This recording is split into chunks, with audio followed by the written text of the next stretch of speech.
Thank you so much, Chire. Good afternoon, everyone. My name is Chiwe Marie-Emin Hauprun-Diayo, and I recently joined the Diversity Policy Office at KU Leuven in Belgium as a project manager for intercultural competences and diversity, equity, and inclusion. It is our pleasure because I have my colleague here, Chibe, so maybe if you want to introduce yourself, and also John Lee from University of Amsterdam briefly, and then I can move on. So I'm Chibe Hiemstra. I work at the University of Amsterdam at the Erasmus office, and I'm part of the Ticket project, of which this webinar is a part of. I'm just as a host today, but I work with a colleague, Ishimwe, and in a consortium with 6 other universities for this project. And we welcome you here today and hope you have a pleasant experience in this webinar. So feel free to have any questions at the end. Back to you, Ishimwe. Thank you. So it is our pleasure to have you for the 8th session, inspiration session, with SIHO about inclusive mobility. So we are very honored to have Valerie van Hees with us today. She is the coordinator for the Support Center of Inclusive Higher Education in Flanders, Belgium.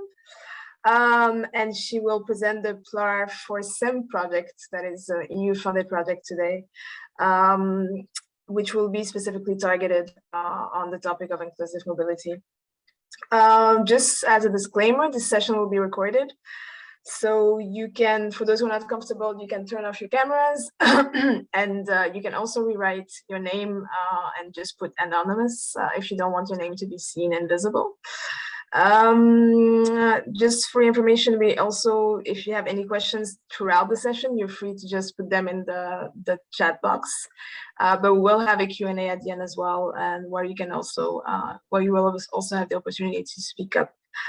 Before I give the floor to Valerie, I will just briefly talk about the Ticket project. So if you don't mind, I will share my screen. Let me know if you are able to see it, and I will just give you a brief overview of the Ticket project.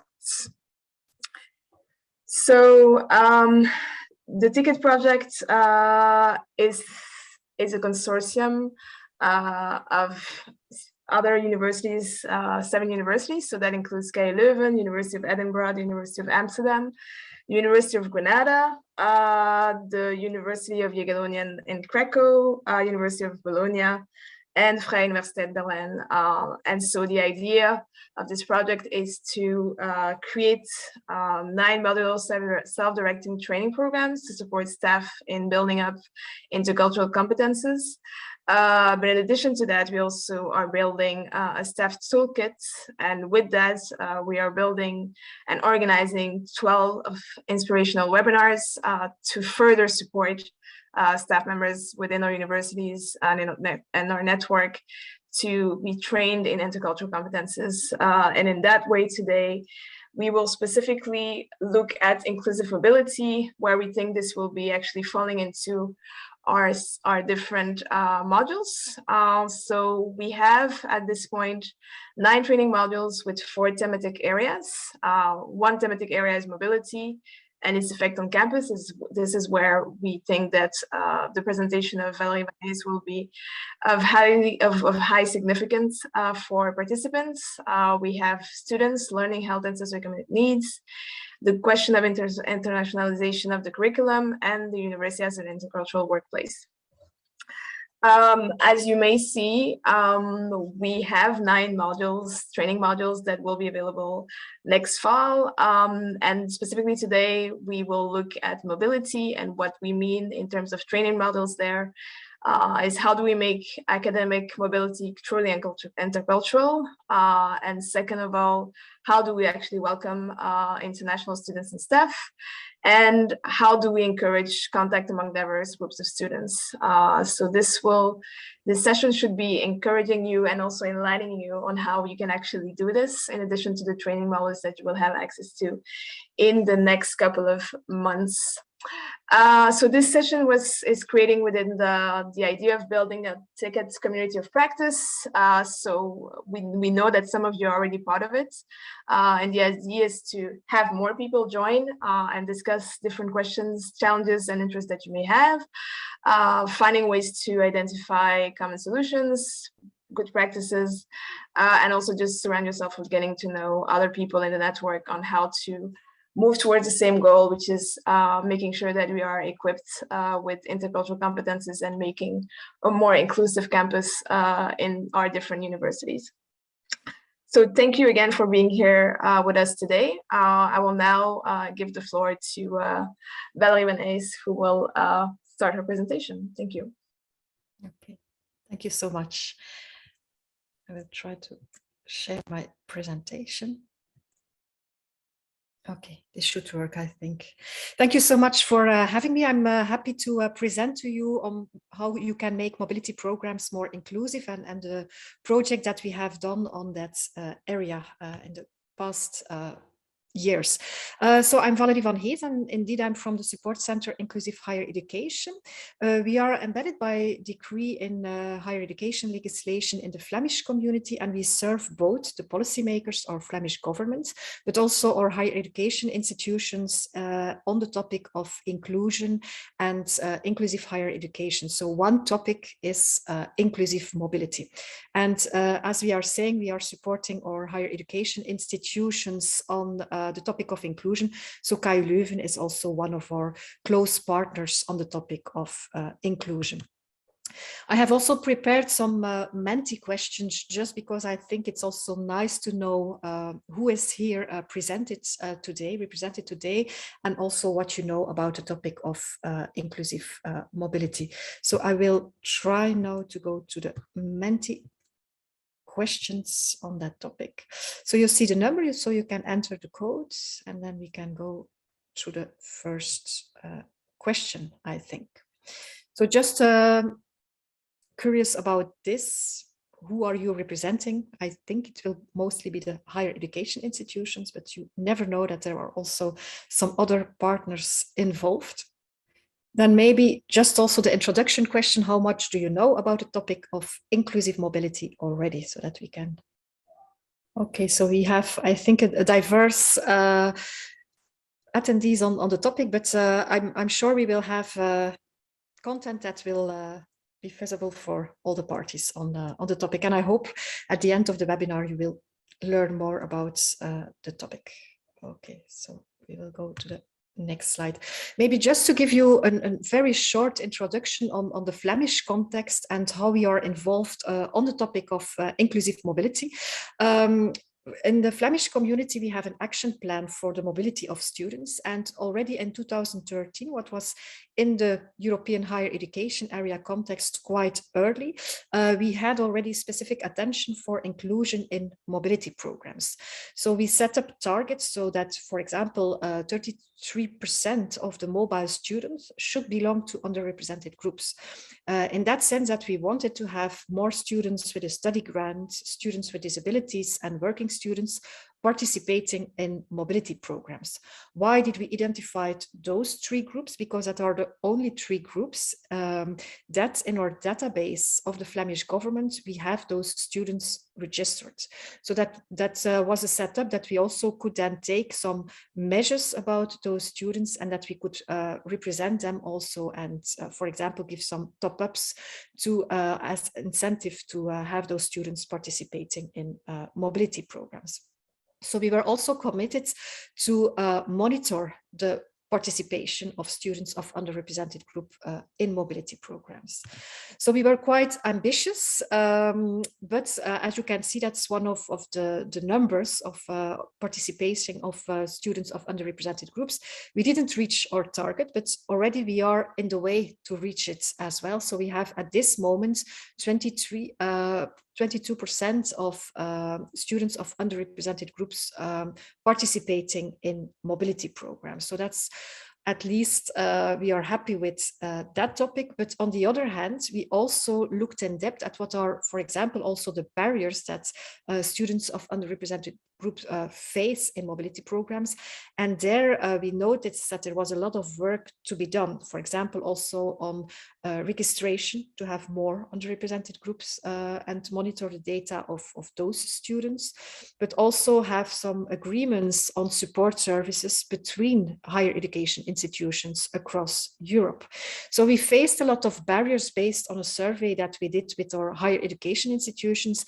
And that was for us in 2018 a little bit the click that we should do something more on that topic at European level. So if we look at the European context on that topic, we also see a target of 20% of higher education students should be mobile by 2020. It's now reconfirmed also in the new commitments of the European education ministries. And also we see, as we look at the participation rate, that only 7% of the mobile students belong to underrepresented groups. And we also see it on the topic of students with special needs, who are also representing on that topic the context. Yeah, if you look here at students with special needs, for example, who receive a special needs support, that is very limited and is also stagnating in this context. So that was the context also that we saw that students of underrepresented groups were keen and very motivated to participate. So that means that we have really a participation gap and that we should find solutions for the barriers that those students face to make mobility programs more inclusive.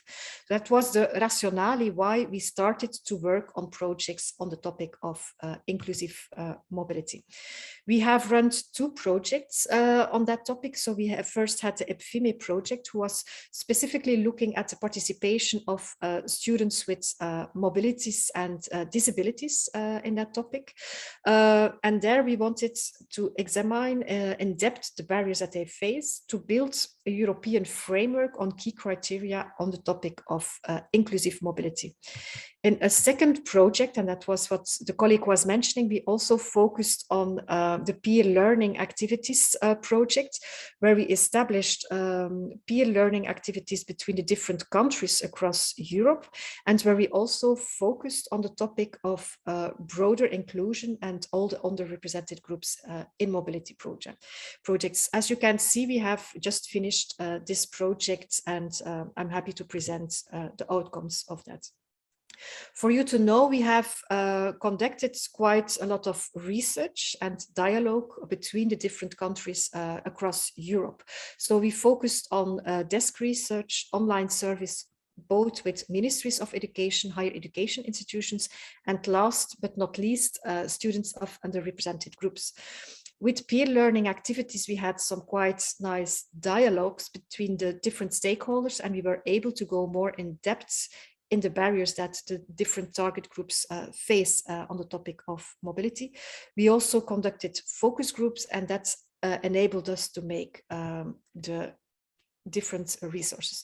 Just to give you also an impression, we were involved with a lot of countries in this project. So that's, I'm happy to present also the work from those partners. Important to know, what does inclusive mobility means? It means really creating adequate conditions to learn, work, or volunteer abroad for people with fewer opportunities by addressing their diverse support needs. Really important is that it's a needs-based approach, so that we are really looking at what the student specifically needs to ensure a safe and enjoyable, exciting mobility periods abroad. So that needs-based and individualized aspect is very important and is key of the topic of inclusive mobility.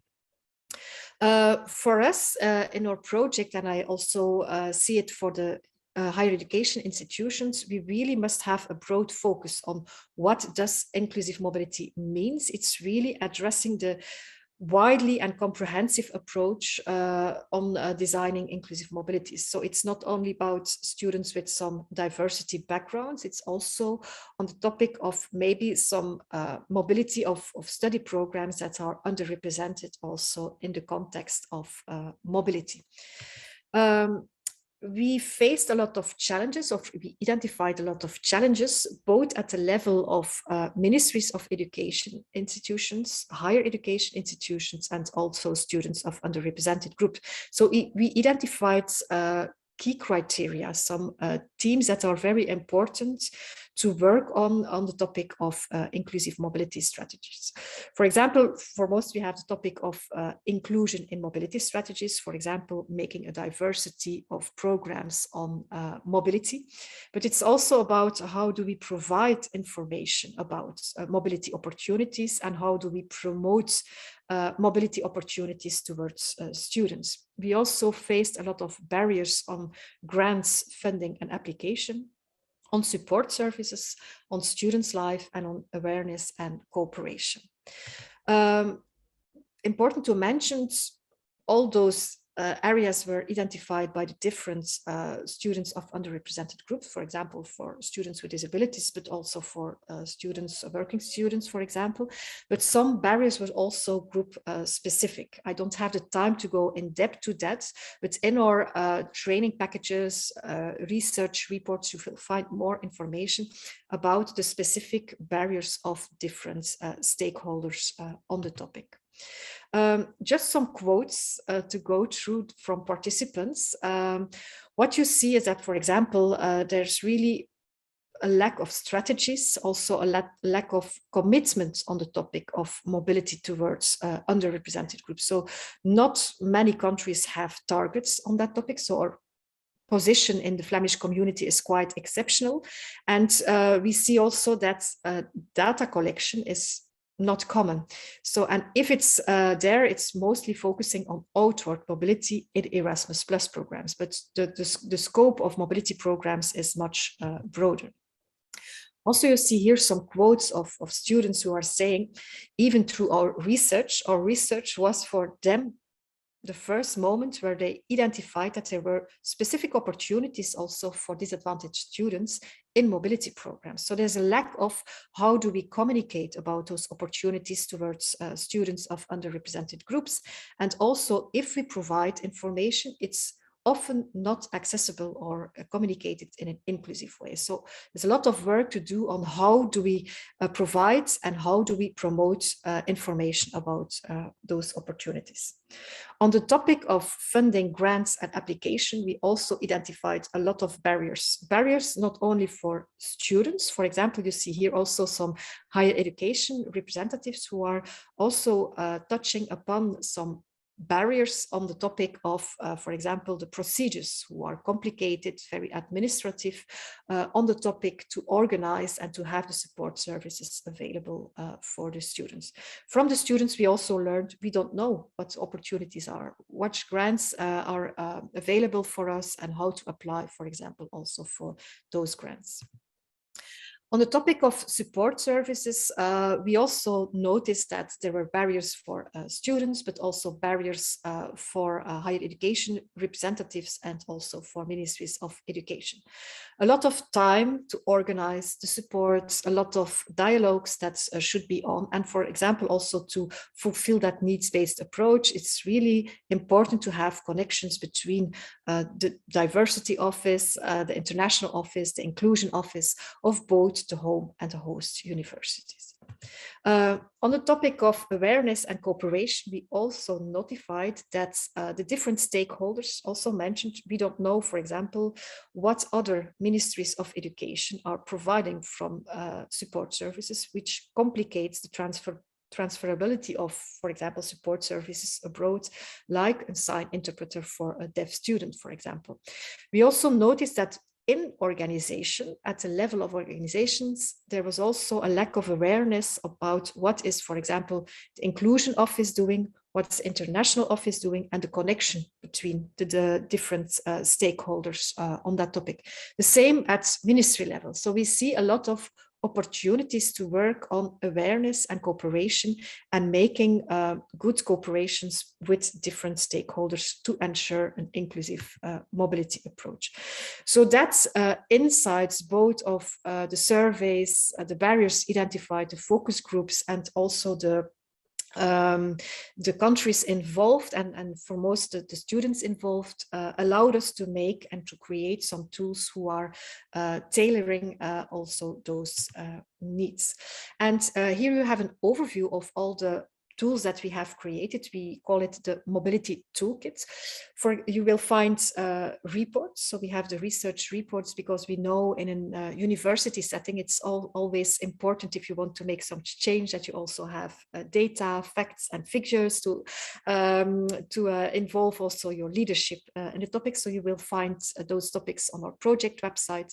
But for most, we also created inclusivemobility.eu. I will go with you through that platform, where we really want to have information available about what are the opportunities. As I mentioned, there was a lack about the awareness, the availability of the different support services offered by the different stakeholders. So Inclusive Mobility wants to create one platform where you, as in higher education institutions, but also ministries of education and national agencies, are invited to register your information on the topic of support on inclusive mobility.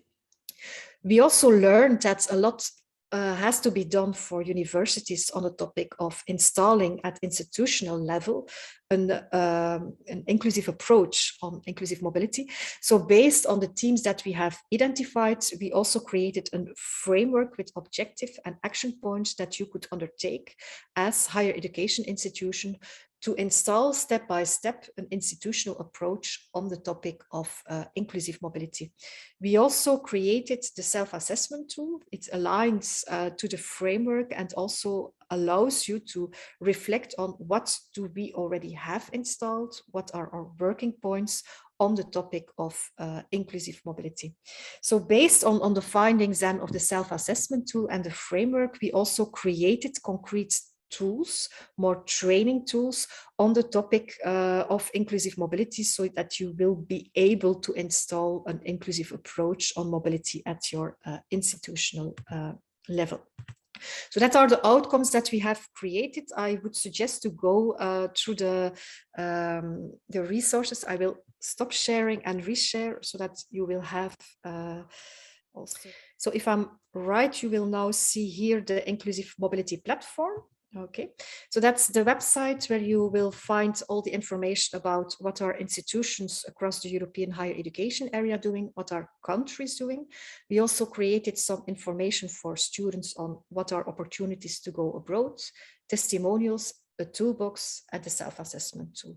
I have a short introduction video because I think it's very clear to present that to you, because it gives a quite comprehensive view on what you can expect on inclusive mobility.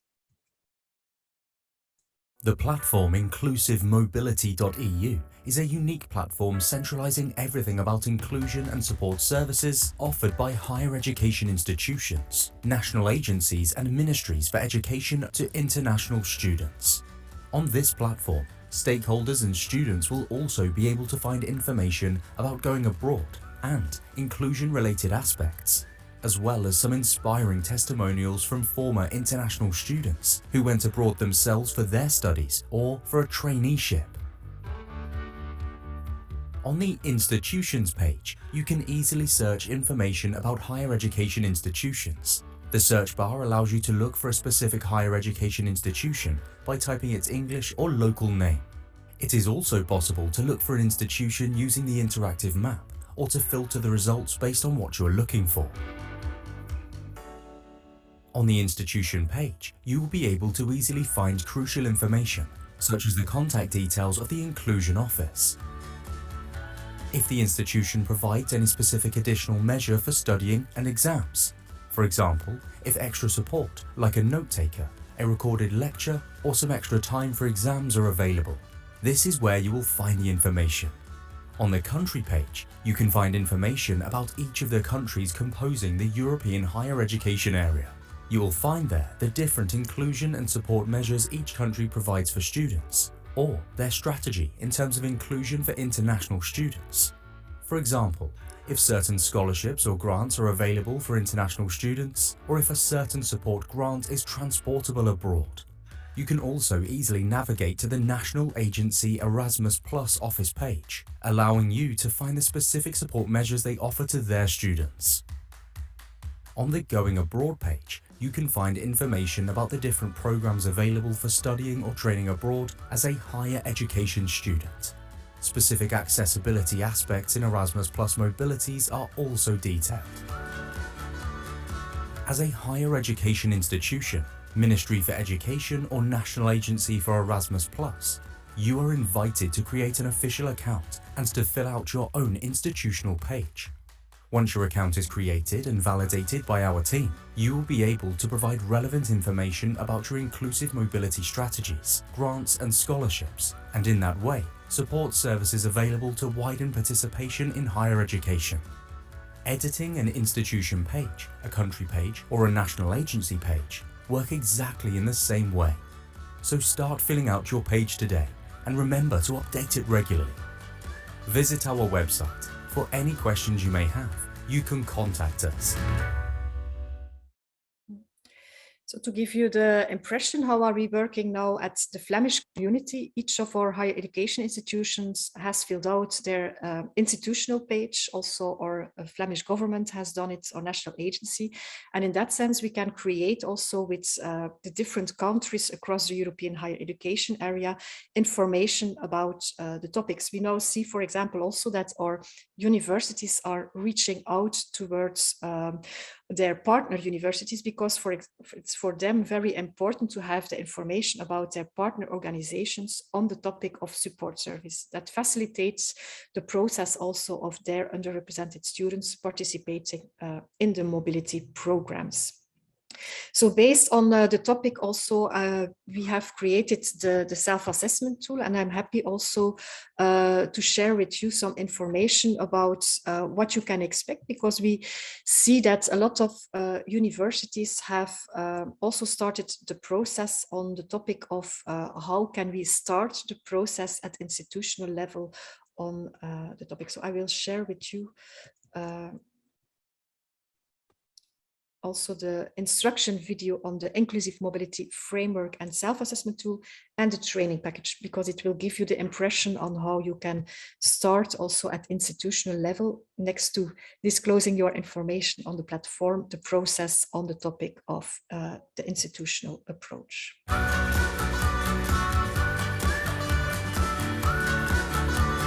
Have you ever wondered how to make student mobilities more inclusive? The Inclusive Mobility Framework website includes tools designed specifically to support higher education institutions, national agencies, and ministries for education to assess the inclusiveness of their institutional policies and practices on the topic of international mobility, and to provide them with feedback, advice, and training packages for further improvement. On the Inclusive Mobility Framework page, each stakeholder can find strategic objectives to attain for installing an inclusive mobility strategy at institutional and/or national level. Each framework focuses on student mobility between higher education institutions and brings a comprehensive overview of objectives, and by taking an institution-wide dialogue, including several departments and faculties. The self-assessment tool allows each stakeholder to assess the inclusiveness of their institutional or national approach on the same themes. After answering some general questions, you are asked to rate statements regarding the different main areas and objectives. After completing the self-assessment, you will receive personalized feedback and advice on how you can make your policies and practices more inclusive. You can share your results easily with your colleagues to better identify strengths, bottlenecks, and points that need improvement. By repeating the self-assessment exercise at different points in time, it can show you how and if approaches have changed. The results are fully anonymous, and no personal data is stored. The training packages include e-learning modules with useful tips and tricks for each stakeholder on how to make your mobility programs more inclusive. The modules address the same themes as the self-assessment tool and framework, and go more in depth, with very practical suggestions that you can start implementing today already. For example, how to create inclusive and accessible events, or design inclusive communication campaigns to promote mobility and study abroad. Each program follows a clear structure and includes exercises. You will also discover many inspiring practices. In the toolbox, you will find other interesting resources and articles on the topic of inclusive mobility. The toolbox is being continuously updated and enriched with new resources. Do you have a good practice yourself that you'd like to share with others? Then click on the Upload Resource button and let the world know about your good practice. Visit our website. For any question you may have, please contact us. Okay, so that's are the concrete tools that we have created to start the process at institutional level. With SIGO, we are now giving workshops on the topic with institutions, so we can also give guidance on starting the process and making a concrete action plan with the institutions involved. At Flemish level, we also do it with the universities together, that they are also involved in peer learning on the topic on how to create and to share also the best practices of the students. One important point also is that on the topic of inclusive mobility, we learned that also it's really important to have students involved as ambassadors to install an institutional approach on the topic of inclusion. And that's also why we created an inclusive mobility package, and that you will also find on inclusive mobility, with foremost a lot of testimonials of students of underrepresented groups who are testifying about the mobility opportunities and the difficulties that they have, but foremost what's the enriching experience that they had with the studying abroad components. And we also created some visuals, templates that universities can use to also reach out to students of underrepresented groups. It was really on the needs of those the different target groups that we also created those tools. I'm happy to share one of the testimonies that we have created, and also on the topic of inclusive mobility website, you will also find more testimonials about students. I'm happy to share here one of the students of KU Leuven. I'm Klaas. I studied history at KU Leuven. I did an Erasmus exchange to Finland. Now I'm doing something completely different. I'm doing carpentry. I decided to go abroad because I saw this as a challenge for me as a deaf person to develop and explore, and it turned out to be a really positive experience. Before I went to Finland, I was really excited and I wanted to know as much as possible in advance, make contact with other people who were going there as well, looking on Google Maps, walking through the city and exploring the options of walking in the nature, hiking. When I went abroad, the Disability Office showed me the options of tools, services, facilities at university abroad. They guided me through the process, and that's how the adventure started. For my financial situation, I got a scholarship from Erasmus Plus program. It helped me to cover expenses like housing. I covered most of them. For more fun parts like trips or activities and sports, I used a bit of my own money here. When I arrived in Finland, I remember the moment I went into my room and I put down my suitcase, and my flatmate came to me and he was like, "Oh, we should do this and that." I didn't even unpack something, we just left our dormitory, and from there on it started. Gradually, I also told him about being deaf. That was like a nice moment. People didn't realize it until I told them, actually, so it was in the beginning quite hard when I met someone. I have actually some hard time with understanding people. I became much more independent, learning how to manage my finances, how to handle with a leak tire. I think I've become more open-minded than I already was and became more aware of cultural differences. For people who are in doubt about going abroad, I would say don't hesitate, try it, at least consider it, because all the people who went abroad that I knew, they have never got any regrets. The only thing I'm sure of is that people who didn't go often have regrets that they didn't go.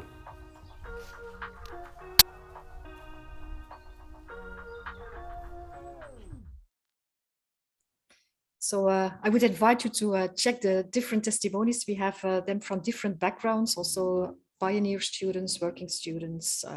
So it's quite good to have a look, because the students are telling a lot of truth about their experiences to go abroad. So that's in a nutshell the tools that we have created with the Inclusive Mobility Project. They are all free available on the website. And yeah, we hope that a lot of universities will be encouraged to discover the tools and also to work on the topic of inclusive mobility, to install a strategy at institutional level. Maybe just also a slide to finish the presentation, because I'm quite happy to take some of the questions further.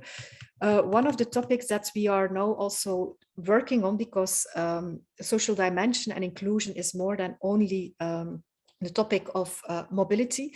We are now starting a new project, peer learning activities to underpin the principles and guidelines on social dimension across Europe. And we also will create for the 10 principles that all the ministers of education have confirmed at the Rome Communiqué.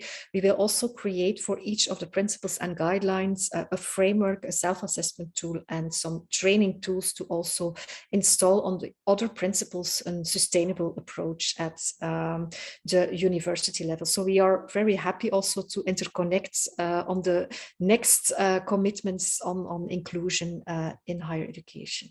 I also will leave my email address to you. So if you want to reach out on the topic of inclusive mobility, or share a resource, or have a training on that topic at your institutional level, you can surely contact us for this topic. So in a nutshell, that is what we have realized, and I'm happy to take questions, suggestions, feedback. Thank you so much, Valerie, for your presentation. Very, very important topic. And it was really great to also hear about students and their experience. So if there are people in the audience who have questions, I suggest we have about 20 minutes to do that. So we've left quite some room for those who have been with us. So if you want, you can either raise your hand and then speak up for yourself, or you can just put your questions in the chat, and then we can start the questions. Thank you. Well, I have a question for Valerie. So I also work in the Erasmus office, and we're also dealing with the inclusivity and come up with a lot of barriers or problems. And at least for me, it was a very good way to learn that there is an actual toolkit to help us make our practices better. So thank you for that. I wasn't even aware that there was this project. That's just how it goes sometimes. There are so many different projects that it is sometimes difficult to have a good oversight. But how is the interaction of how does this project has come to be, and the interaction between the national agencies and for instance the higher education institutions? How did that process go? Yes, it was. This is a project to mention. Also, the next project that we will conduct is a project in the Bologna Call. So that's a call specifically for national authorities, so for ministries of education. And to give an impression, we also have the Bologna follow-up group. That is the representation of all the national authorities across the European higher education area. And we see a lot of countries who are taking up the commitment, because they have also to fulfill with the commitments on making mobility programs more inclusive. So for example, last week I was also in Austria, where we had a meeting with both the Ministry of Education, the National Agency, and the higher education institutions on the topic. So we had a training also of a half day. And now we are working further also with the National Agency on the topic on how they can also make their process on the topic of inclusive mobility more inclusive. So that's the way that we see that in the different countries, there starts a conversation between the different stakeholders on that topic. And I know, for example, to give you the information in the peer learning activities, the Dutch Ministry of Education was also involved in our project. And I know that he asked us also all the Dutch higher education institutions to register on the platform and to create an account on that. So we see top-down processes a little bit come from ministries to ask their universities to involve on the topic. And I think that's really important to start at a national level, because you see we didn't only make a tool for the higher education institutions, we really also made a tool for the ministries of education and national agencies, because they have other responsibility. They have to create a framework for you that it's able, that you have enough funding to work also on the topic of inclusion. Very interesting. And can I ask, because one of the things that we come across as being quite problematic is the new privacy laws. So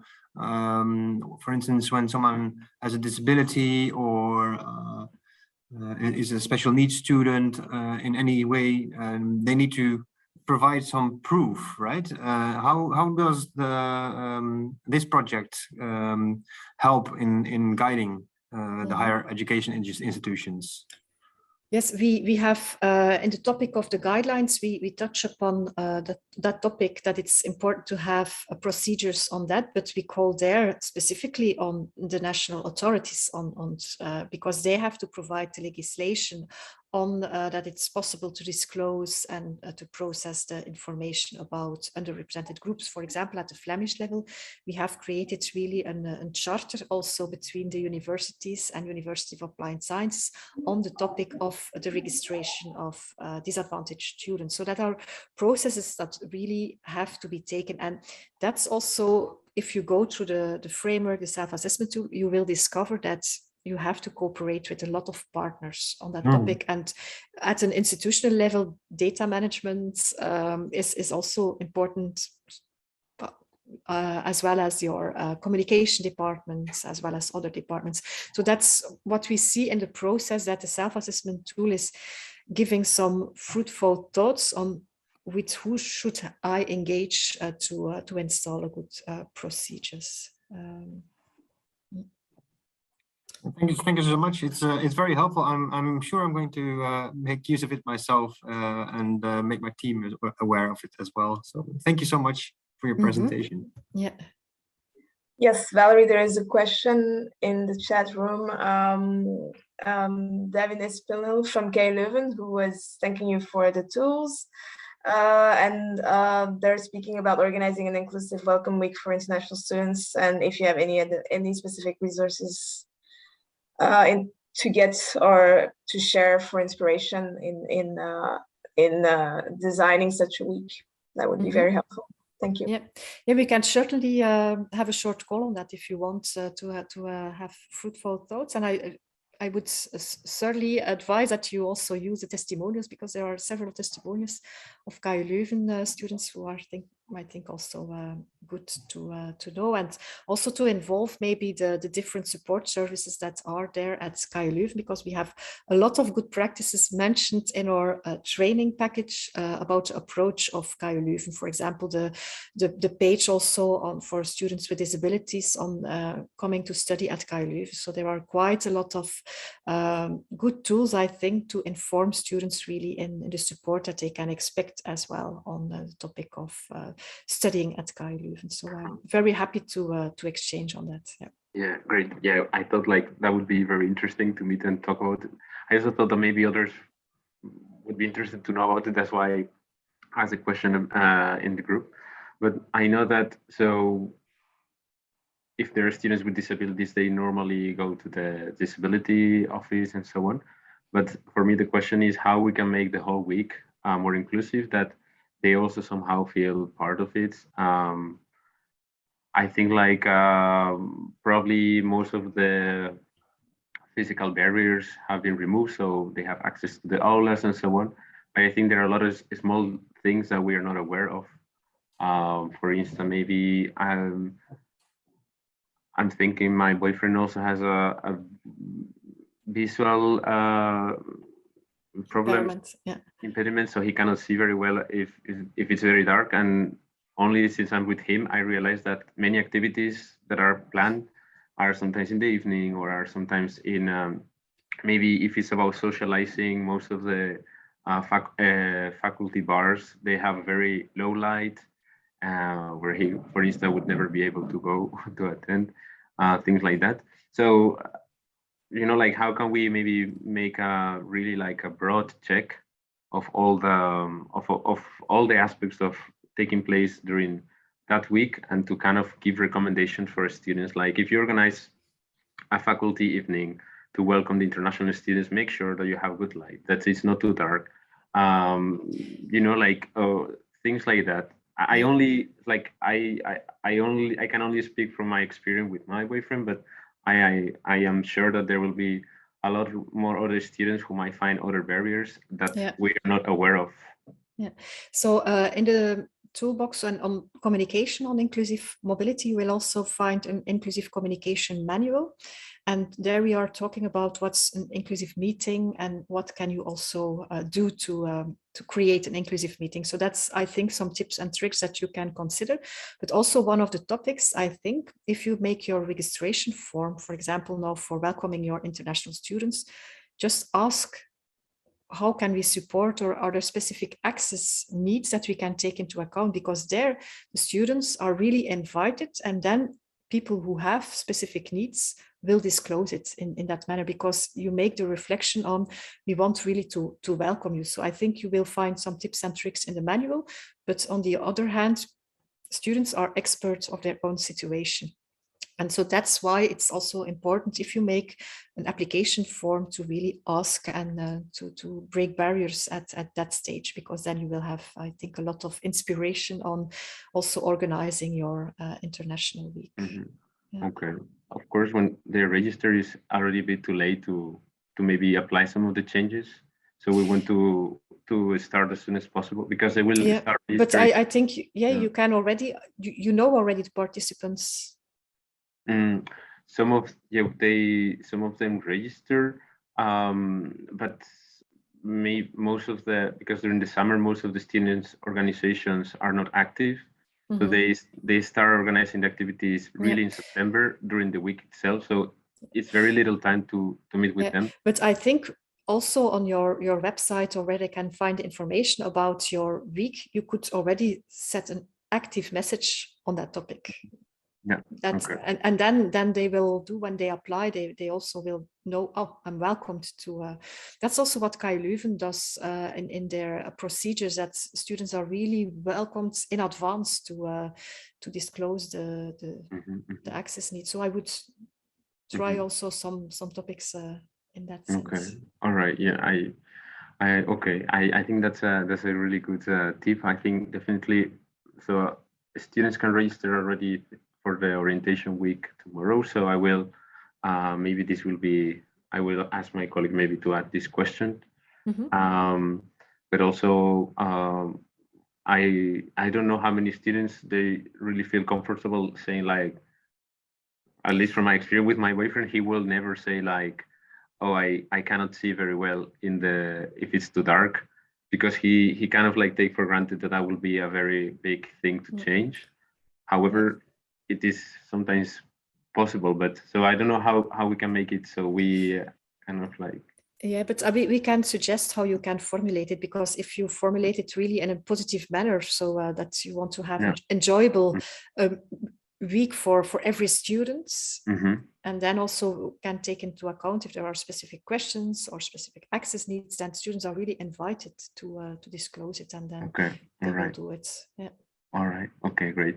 Maybe later on another meeting, maybe we can discuss further in detail. But thank you so much for sharing it. This is very inspiring, and I'm happy that there is support.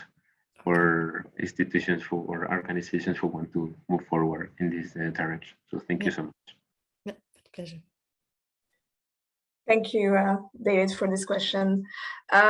This has been a great time. I will just try to share the last few slides before we close. For those who have like burning questions, please think about them, and as we finish, we can take them up towards the end. It won't take too much time. So I will quickly share my screen and continue there. So again, like I was saying in the beginning of the presentation, we would love for people who are joining, who have been joining today, to come and join the community of practice. So there are different ways to do that. So we have a LinkedIn page that you can find and join our community of practices there. You can also find more information about the Ticket project and also about how to join the Ticket community on the Ticket project website. And also the goal of these sessions is to build up a space for people working on these different diversity questions to share their resources. What are they doing? Such as what David was saying, you know, like what kind of resources do you have in regards to registration, and really build up like networks among members of our universities, but also within the EU, because different practices can be very inspiring for everyone. Important timeline as well. There have been some events that have already taken place. We had the different staff toolkits will be available starting next fall. We're doing currently the Inspiring sessions. And we had an International Staff Week last 2 weeks ago in Bologna. There's one coming up in Berlin. You will have information about how to register for the different Staff Week trainings via your institutions. There will be some other multiplier events between July and September, and we will have a final dissemination event that will take place in November 2022. This was it for today. I would like to thank Valerie Van Es for this great presentation and very inspirational presentation. Also Txebe and John Lee for hosting at the University of Amsterdam. This was important for us to have this event. And before we close, we still have a few minutes. So if there are any pressing questions that you would like to share with us, this is your time. You can do it still via the chat box, or you can just raise your hand and we can give you the floor. I will maybe share one question to Valerie. You were speaking about different challenges and especially questions of data collections. Can you maybe share what sort of challenges you've seen in trying to harmonize data collection among the different partners? I'm quite curious to want to know how to do it. We've been talking about it for other projects, in finding ways to improve our practices regarding that at the EU level. Yeah. Thank you. It's quite a challenge, I know, and we were happy with the RUMO communique, because in the principles and guidelines there were also some definitions on disadvantaged students, underrepresented students and vulnerable students. So I think that's a really important topic. And then I think it's important to align with the partners and to discuss on those definitions. It took us at Flemish level also quite a lot of years to come to common definition also at the Flemish level. So it's more complicated also at an European level. But we think that the guidelines that are prepared in the RUMO communique are a really good starting point to start that dialogue. And in the guidelines, we also give some suggestions on that topic, but it's a topic of dialogue, I acknowledge. And it's also one of the points in our new project to also focus on that topic. Yeah. Great. Thank you so much, Valerie. We'll be looking forward to the next project to get more information on the question of data collection, which I do agree is really a question of definition and practices and legal foundations, of course, that are different within and across the European Union. So if there is no pressing question, we are actually on time. So we will close, and we thank you all for being here. Thank you all for participating. I hope this was a very inspiring session for you, and we look forward to having you again for our next session. You will hear from your institutions within the next couple of weeks if there are any other sessions organized. Thank you so much. Thank you. Bye-bye. Bye-bye. Goodbye, everybody.